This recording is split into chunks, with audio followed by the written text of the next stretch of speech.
अस्सलाम वालेकुम फ्रेंड, मैं हूँ अयाज़ अहमद। वेलकम करता हूँ आपको अपने यूट्यूब चैनल ग्रीन फ्यूचर में। आज की वीडियो स्पेशली मैं बना रहा हूँ क्योंकि एक दो सवाल आए थे मेरे पास और उसके अंदर ये पूछा गया था कि अगर आपने ऊपर इतने सारे प्लांट्स रखे हुए हैं और स्पेशली ये जो आपने पाउंड बनाए हुए हैं जिसके अंदर मछलियाँ रखी हुई हैं, इसको कोई नुकसान क्यों नहीं होता, यहाँ पर बिल्लियाँ क्यों नहीं आती, यहाँ पर परिंदे मतलब कौवे और दूसरी चीज़ें इस तरह की क्यों नहीं आती जो इफ़ेक्ट करती हैं, जो कि प्रॉब्लम क्रिएट कर लेती हैं हमारे लिए, हमारे गार्डन के लिए। और स्पेशली मछलियाँ खा जाती हैं। अगर मछलियाँ आपने रखी हुई हों, इस तरह से पाउंड बनाए हुए हों और उसके ऊपर अटैक हो जाएगा, बिल्ली आ जाएगी या फिर कौवा आ जाएगा तो वो इसको खा लेगा। इवेंट मैं आपको बताऊं, अगर से ये कौवा और बिल्ली तो ये तो बड़े एनिमल्स में शामिल हो गया है। एक छोटी सी चुड़िया होती है ना, वो भी अगर आपके गार्डन में आ जाती है तो वो चुड़िया भी पत्तों को ख़राब कर देती है। मुझे इसका एक्सपीरियंस है बिकॉज़ पहले आती थी तो मुझे पता है कि फ्लावर निकले हुए होंगे या और कोई सीड्स पॉकेट्स बने हुए होंगे तो चुड़ियाँ जब आएंगी तो उसको खा जाती हैं। इवन ये है कि अगर से बिगनवेलिया आपने, मैं दिखा देता हूँ, ये बिगनवेलिया लगी हुई है, ये बिगनवेलिया भी ख़राब कर देती हैं चुड़ियाँ। ये बिगनवेलिया के ऊपर भी आ जाएंगी इसके फ्लावर्स और इसके जो न्यू लीव्स आते हैं वो उसको जो है वो खा जाती हैं। और रीज़न इज़ डेट कि वो अपनी प्यास बुझाने की वजह से ऐसा करती हैं, वरना वो पत्तों के या पौधों की दुश्मन नहीं होती हैं। मगर आज का जो टॉपिक है वो मैंने यही रखा, यही मैंने सेलेक्ट करा ताकि बिल्कुल अच्छे से मज़ीद मैं दिखा सकूं और अंदाज़ा भी हो जाए वीडियो देखने के बाद कि किस तरीके से हम अपने गार्डन को जो है वो सेफ़ कर सकते हैं किसी भी बिल्ली से या कौवे से या फिर स्पैरो मतलब चिड़ियाओं से। तो बहुत ही ईजी है, बहुत मुश्किल काम इतना नहीं है। मैं पहले आपको पूरा एक व्यू दिखा देता हूँ तो आपको अंदाज़ा होगा। बिकॉज़ अगर हम एक एक प्लांट को सेपरेट करेंगे ना तो उसमें तो बहुत ज़्यादा टाइम लगने वाला है, या किसी एक मखसूस चीज़ को सेपरेट करेंगे तो उसमें भी टाइम ज़्यादा लगेगा। अब मैं दो सूरतों में आपको पहले तो मैं ये दिखाता हूँ कि मैंने क्या करा हुआ है, उसके बाद फिर मैं आपको बताऊँगा कि आप क्या क्या कर सकते हैं इसके लिए। अच्छा, सबसे पहले तो ये देखें ऊपर जो है वो नेट लगा हुआ है, मैं सब तरफ से दिखा देता हूँ आपको। तो ये पूरा ग्रीन नेट लगा हुआ है। तो ग्रीन नेट लगने से हमारे को दो फ़ायदे हैं। एक तो ये कि ये जो है शेड को कवर करता है, बहुत ज़्यादा तेज़ डायरेक्ट सनलाइट जो है वो नीचे नहीं आती, इससे जो है वो हाफ़ हो जाती है, मगर फिर भी उसकी तपिश जो है वो बरकरार रहती है, जो कि पौधों के लिए भी और हमारे लिए भी। और अगर हम यहाँ पर, क्योंकि ये देख रहे हैं डोरी वगैरह लगी हुई है, तो ड्राई करते हैं कपड़े वगैरह, ड्रेसिंग वगैरह आफ्टर वॉश, तो वो उसके लिए भी ज़रूरी है। और नंबर दो, ये देख रहे हैं आप साइड में यहाँ से लेके पूरी यहाँ तक और फिर यहाँ से लेके पूरी यहाँ तक, हालांकि इसका फ्रंट जो है वो ओपन है, फ्रंट इसका ओपन है। तो इसके पीछे भी घर है और इसके पीछे भी घर है। तो यहाँ पर ये 6 फीट की टीन लगाई हुई है, यहाँ पर भी 6 फीट की टीन लगाई हुई है। अच्छा, इस टीन के बाद जब हमने यहाँ पर और यहाँ पर इसको टीन लगा के कवर करा तो इससे सबसे पहला हमें बेनिफिट ये हुआ, बिकॉज़ यहाँ पर भी रिहाइश हुई हुई है ज़्यादातर और यहाँ पर भी रिहाइश हुई हुई है। तो सबसे पहले तो हमने अपनी इस जगह को सेपरेट कर लिया, एक प्राइवेसी के तौर पे हमने ये यहाँ पर टीन लगा दी, ताकि जब हम यहाँ पर ऊपर आएँ तो कोई भी एक्टिविटी करें, वीडियो बनाना हो या कोई भी काम हो, तो सामने वाला उससे डिस्टर्ब ना हो, ना हम खुद डिस्टर्ब हो, ना हमें हेजिटेशन हो कोई काम करते हुए। जो कि ये जो है एक तरीके से इसकी सपोर्ट भी हो गई और एक तरीके से इससे पर्दा भी हो गया, कवर्ड भी हो गया। और साइडों में इस तरफ से और इस तरफ से अब हमें कुछ नहीं दिखता। जब हम वीडियो शॉट करते हैं या हम यहाँ पर ऊपर आते हैं तो हमें सिर्फ खूबसूरती और अपना गार्डन नज़र आता है, ना कि हमें पीछे के घर, बिल्डिंग्स या उनकी छत या वो क्या एक्टिविटी कर रहे हैं, वो इस तरह का कुछ भी जो है वो सीन हमें नज़र नहीं आता। सिर्फ हमें ये चादर नज़र आती हैं, ये जो चादरें यहाँ से लेके यहाँ तक पूरी में लगी हुई हैं। इसके बाद जब हम ऊपर की बात करते हैं तो देखें यहाँ पर, वैसे तो मैं आपको पहले करीब से दिखाता हूँ कि यहाँ पर नेट है क्या। देखें ये इस तरीके से जाल है, ये जाल लगा हुआ है सारा और साइडों में ये पाइप है, इन पाइप के फ्रेम बने हुए हैं, फ्रेम के ऊपर ये जाल है। ये खुल भी सकता है, यहाँ से ओपन हो जाता है और बंद भी हो जाता है। और इसी तरीके से मैं थोड़ा सा और आपको क्लोज करके दिखा देता हूँ, यहाँ से अगर दिखा सकूँ तो।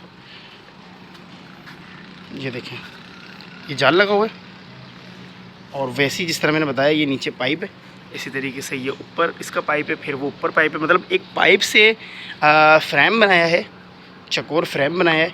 और वो फ्रेम बनाने के बाद देखें इसी तरीके से यहाँ पर भी है, ये जाल लगा हुआ है और ये फिर पूरा ऊपर पाइप का फ्रेम, फिर इस तरीके से पूरा फ्रेम लगा हुआ है। और मैं फिर बता दूँ कि वो जो सामने वाली जगह है वहाँ पर हम इंशाल्लाह बकरों का सेटअप डाल रहे हैं।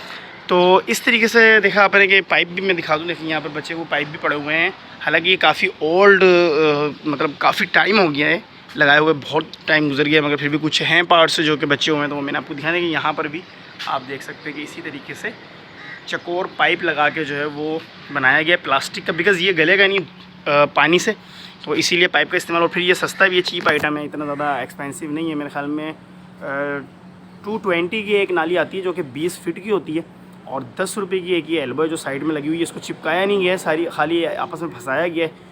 और ये फिर नीचे से मतलब जाली बिछाई गई है जो कि 40 रुपये square feet I think cost है इसकी, 40 रुपये में 1 फीट ये आती है। और वो बिछाने के बाद उसको जो केबल टाई होती है वो यहाँ पर अभी मौजूद नहीं है, वरना मैं आपको दिखाता। केबल टाई की मदद से, बल्कि यहाँ पर है करीब में, तो मैं ये कोशिश करता हूँ दिखा देता हूँ आपको। ये देखें, ये केबल टाई होती है। केबल टाई की मदद से जो है वो इसको जाली को बांधा है, और बांधने के बाद फिर जो है इसको ऊपर रखा है, और ऊपर भी फिर केबल टाई की मदद से बांध दिया, जिसकी वजह से अब यहाँ पर चुड़िया भी अंदर नहीं आ सकती। हालांकि पिछली मैंने वीडियो बनाई थी, तो मैं अभी आपको दिखाता हूँ। एक ज़रा सी जगह यहाँ पर खुली रह गई है, वो देखें ऊपर ज़रा सी वहाँ पर जो है वो झिरी है, जिसकी वजह से एक आध चुड़िया जो है वो वहाँ से अंदर आ गई थी, और फिर अंदर आके वो खुद भी फंस गई, उनको रास्ता ही नहीं मिला। मगर उन्होंने ये जो बिगनवेलिया थी इसको ख़राब कर दिया था, सारे पत्ते इसके, जिस तरह मैंने बताया कि जो न्यू लीव्स आ रहे थे वो उनको ख़राब कर दिया उन्होंने। और ख़राब करने के बाद फिर इधर उधर भाग भाग के उनको कोई रास्ता नहीं मिला, तो फिर मैंने उनको पकड़ के जो है वो बाहर करा और किसी तरीके से जान छुटाई है अपने गार्डन में। तो वो स्पैरो कम जगह है, तो अगर चिड़िया आ भी जाती है तो कोई इशू नहीं है, बिकॉज़ वो नुकसान नहीं पहुंचा सकती। हमारी जो मछलियां वगैरह होती हैं उनको वो नुकसान नहीं पहुंचाती हैं। देखें यहाँ पर हमारा सेटअप अल्लाह का शुक्र है बहुत अच्छा चल रहा है, और ब्रीड भी बहुत अच्छी आई है। ब्रीड बहुत अच्छी आई से मुराद आप देख सकते हैं कि इसके अंदर बेबीज़ भी अब आपको दिखे जाएंगे इक्का दुक्का। अभी थोड़ा सा ज़रा ज़्यादा आ गए इकट्ठा, क्योंकि अभी ये सोच रहे हैं कि खाने का टाइम हो गया। देखें, एक बेबी दिखा ऑरेंज कलर का, दूसरा दिखा वाइट दिखा, एक साइड में देखें ऑरेंज दिखा। अब दिख रहे हैं थोड़े थोड़े बेबी भी दिख रहे हैं, बिल्कुल ज़रा से स्विम करते हुए देख सकते हैं आप। थोड़े इस तरफ से भी मैं दिखाता हूँ, इस तरफ शायद थोड़ा ज़्यादा हैं। ये सारे बेबीज़ हैं, बिल्कुल जो छोटे छोटे दिख रहे हैं आपको, ये सब बेबीज़ हैं। और अल्हम्दुलिल्लाह के काफ़ी सारे बेबीज़ जो हैं वो आ गए, और हरियाली भी बढ़ गई है, तो माशाल्लाह से अब लुकिंग वाइज और ज़्यादा प्यारा लग रहा है ये। तो मैंने एक पिक्चर भी ले ली है, और शायद मैं थंबनेल इसका ही लगा दूँ, वरना फिर देखेंगे क्या सेट करके देता है। अगर यूट्यूब खुद कुछ अच्छा सेट करके दे देता है तो वही लगाएंगे। तो उम्मीद है कि आपको समझ आया होगा कि किस तरीके से जो है वो बिल्ली और चुड़िया या कौवा जो है वो कोई भी चीज़ आपके गार्डन में इन नहीं हो सकती, जिस तरीके से मैंने जो है ये सेटअप करो भाई, आप अगर कर लेते हैं तो। और अगर से ये नहीं करते तो दूसरा ऑप्शन जो मैं बताना चाह रहा था आपको वो मैं बताता हूँ। अगर आपको ऐसा लगता है कि आपके पास प्लांट्स जो हैं वो बिल्ली ख़राब नहीं कर रही या चुड़िया या कौवा ख़राब नहीं करता, और आप चाहते भी हैं कि वो आएँ आपकी छत पर, तो कोई इशू नहीं है, बिकॉज़ कुछ लोगों ने बिल्लियाँ पाली हुई भी होती हैं। अगर मेरे को भी कोई अच्छी मिल जाएगी तो मैं भी पाल लूँगा, जानवरों से प्यार करता हूँ मैं भी। तो उसके लिए आप क्या करेंगे, सपोज डेट ये आपका पाउंड है, इसके अंदर आपने मछलियाँ रखी हुई हैं, तो देखें ये लकड़ी का बना हुआ है। आप इसको लकड़ी का बनवाएं, लोहे का बनवाएं, सीमेंट का बनवाएं, किसी भी चीज़ का बनवाएं। इसके ऊपर नेट लगा लें, इसके ऊपर आप जो है वो जाली लगवा लें, और उसको एक ढक्कन की सूरत में, मतलब फ्रेम से पूरा एक तैयार करके, फ्रेम तैयार करने के बाद उसको लकड़ी में लगाने के बाद, जाली को लगाने के बाद, उसके बाद एक ढक्कन तैयार कर लें। और वो ढक्कन जब खुलेगा तो ही उसके अंदर कोई एक्टिविटी हो सकेगी, आप जो चाहेंगे वो करेंगे। अदरवाइज़ वो बन रखे हैं, आपने दाना डालना है तो आप ऊपर से जाली से दे सकते हैं, आपने देखना है तो वो आप जाली से देख सकते हैं। उससे ये होगा कि बिल्ली या कौवा अगर आ भी जाता है तो वो इनको फिर नुकसान नहीं पहुँचा सकता, मतलब मछलियाँ वो नहीं खाएगा। तो ये एक जो है वो बेहतरीन काम हो जाएगा। माशाल्लाह से अच्छी खासी क्वांटिटी हमारे पास है और इंक्रीज़ हो रही है अल्हम्दुलिल्लाह, गप्पी के सेटअप में है। और यहाँ पर हमने डकवीट डाली थी तो वो भी अब इंक्रीज़ हो रही है। उम्मीद है कि इंक्रीज़ होते होते इंशाल्लाह पूरे में फैल जाएगी, तो फिर ज़्यादा, क्योंकि ग्रीनरी रहती है तो ज़्यादा अच्छा लुक आता है। भी ऐसा लगता है जैसे कि बस गंदा गंदा हो रहा है सारा ना पानी, क्योंकि बिकॉज़ येलो शेड पे आ रहा है और अब येलो से ग्रीन पे जाएगा, और मैं तो इंतज़ार में हूँ कि ग्रीन पे जाए, बिकॉज़ जब ग्रीन पे जाएगा तो ब्रीड और ज़्यादा अच्छी आएगी। ग्रीन वाटर जो है वो, इनका जो नेचुरल वाटर है वो ग्रीन वाटर में गप्पी जो है वो सर्वाइव करती है और अच्छे से ग्रोथ भी करती है। तो उम्मीद है कि आपको काफ़ी कुछ समझ आ गया होगा। मैं एक दफ़ा फिर बता देता हूँ, यहाँ पर 6 फीट की टीन लगी हुई है, बिकॉज़ जिससे एक तरीके से पर्दा, शेड, दीवार के तौर पे, ताकि पीछे के घर ना दिखें। उसके बाद ऊपर जाली लगी हुई है, जाल जिस तरीके से मैंने बताया, पाइप का फ्रेम बनाया है, उसके ऊपर जाली लगाई गई है। फिर उसके ऊपर से ये ग्रीन नेट तो धूप की वजह से लगाया गया, ये आप लगा भी सकते हैं और हटा भी सकते हैं। और छत जो है वो ग्रीन नेट से कवर है, तो इसलिए ऊपर से भी कोई चीज़ नहीं आ सकती। और फ्रंट पे और इस तरफ भी पूरे में जाली लगी हुई है। जिस तरीके से यहाँ पीछे जाली लगी हुई है, केबल टाई की मदद से पाइप के ऊपर बांधा गया और उसके बाद उसको फिट कर दिया गया है, जिसकी वजह से कोई भी परिंदा अब जो है अंदर नहीं आ सकता, ना ही कोई बिल्ली आ सकती है। और आपकी हर चीज़ जो है वो महफूज है और सेफ़ है। तो इसी के साथ मुझे दीजिए इजाज़त। इंशाल्लाह हाज़िर होंगे नेक्स्ट वीडियो में। अपना बहुत सारा ख्याल रखिएगा। अल्लाह हाफ़िज़।